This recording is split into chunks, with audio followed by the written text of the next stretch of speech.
farm भरे छॾियो बस हिन जा पैसा ॾियूं था हाणे पंहिंजे छॾिया बि फार्म आहिनि ॿार रश लॻी पई आहे ॾाढी बस सभु फार्म भरे छॾिया आहिनि सभिनी खे ॾेई था छॾियो पैसा ठीकु आहे न हाँ ठीक है मुझा पैसा कॾहिं ईंदा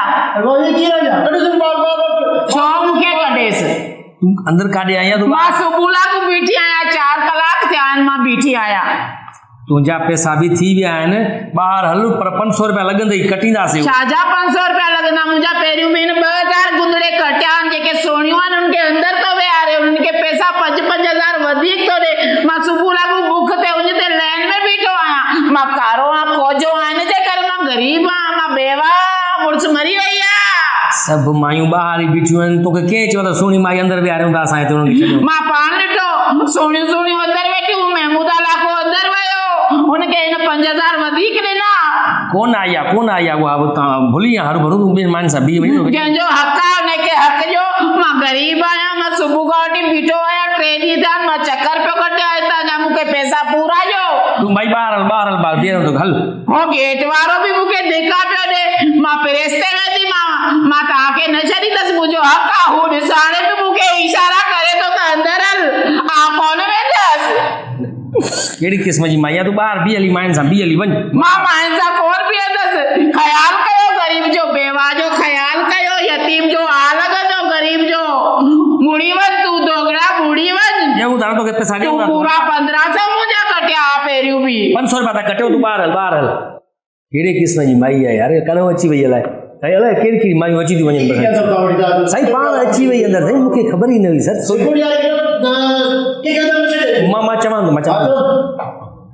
मां शेरू शरादी तव्हांजे पंहिंजे यूट्यूब चैनल सां गॾु तव्हांखे मां ॿुधाईंदो वञा त हे जेको कुझु ॾींहनि खां बदीन में पैसा विराइजनि पिया उन में जेका धका धूड़ी धड़ाधू थिए पई उन में घणियूं औरतियूं जेके हुयूं उहे मुतासिर थियूं ऐं हिकु अहिड़ी औरत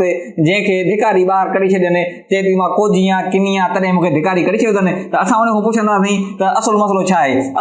छा आहे माई असल मसलो इहो आहे असांजा पैसा 2 महीना रोकिया था वञनि 3 महीने में चवनि था अचनि था उन में बि असांजा 2000 कटिया था वञनि छाजे करे त असां कोजियूं आहियूं सुहिणियूं न आहियूं मोचारियूं इन जे करे जेके बूरियूं आहिनि सुहिणियूं अचड़ियूं आहिनि उहे अंदरि ऑफिसनि में वञी वेठियूं आहिनि आरामनि सां उन्हनि खे थधो पाणी बि मिले थो उन्हनि खे खाइण लाइ बिरयानी बि मिले थी उन्हनि जा पैसा बि नथा कटिजनि असांजा 2000 कटी था वञनि असां बेवाऊं आहियूं हक़ असांजो आहे मां तव्हांखे ॿुधाईंदो आहियां जेसिताईं मूंखे लॻे थो जेसिताईं मुंहिंजो पंहिंजो तजुर्बो आहे मुंहिंजी साफ़ जेसिताईं मूंखे ॿुधा थी तव्हां पाण ते ख़र्च कयो पाण पंहिंजे लाइ मेकअप वठो पाण असां कहिड़ो ख़र्च कयूं असांखे अटे अचण जा पैसा न आहिनि असांखे ॾिसो था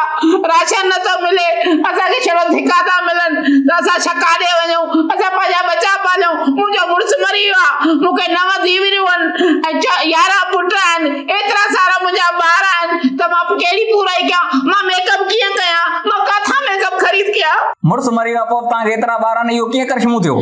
ज़ाहिरा पहिरियां जा ॿार आहिनि पंहिंजे पीउ जा ॿार आहिनि सभई मायूं पहिरें दौर में जेको आहे 22 ॿार ॼणींदियूं त असां ॻोठनि जा माण्हू ॿियो असांखे कहिड़ी नौकिरी आहे असांखे इहो ई कमु न पंहिंजा ॿार पालण ॿार संभालण हाणे त असां ज़ुल्म थी वियो आहे ऐं असांजो कोजियूं आहियूं त असां छा कयूं मूं वटि एतिरा पैसा न आहिनि त मां पार्लर ते वञी पाण खे संवारियां को सिंगारियां असां लूलियूं लंगड़ियूं मंडियूं जेके हुयूं सभई लाइन में बीठियूंसीं असांखे गेट तो गार्ड धिका पियो ॾे ऐं जेके सुहिणियूं ऐं मेकअप करे अचनि पयूं उन्हनि सभिनी खे अंदरि वठी पिया वञनि एसीअ में विहारनि पिया पाण सां ॿुधायो इहो ज़ुल्म न आहे तॾहिं ॿियो छा आहे जी नाज़रीन तव्हां ॾिठो त हीअ हिकिड़ी औरत आहे जंहिंजी इहा शिकायत आहे त असां किनियूं कोजियूं या लूड़ियूं लंगड़ियूं आहियूं त असांखे लाइन में बीहारे था छॾनि ऐं जेके चङियूं आहिनि सुठियूं आहिनि उहे अंदरि वञनि थियूं मां सभ खां पहिरियों त उन्हनि औरतुनि खे चवंदुमि त कुझु पाण ते ख़र्चु कयो 1000 जो मेकअप कंदव त 2000 जी जॻह ते तव्हांखे 1000 त बचंदो ई बचंदो तव्हांखे इज़त सां पेमेंट बि मिली वेंदी ऐं जेके कटनि था उहे त लानती आहिनि ॿियो मां उन हुकूमत खे बि इल्तिजा कंदुसि जेका हुकूमत आहे ई कनि उहा हिननि जी सार लाइ महिरबानी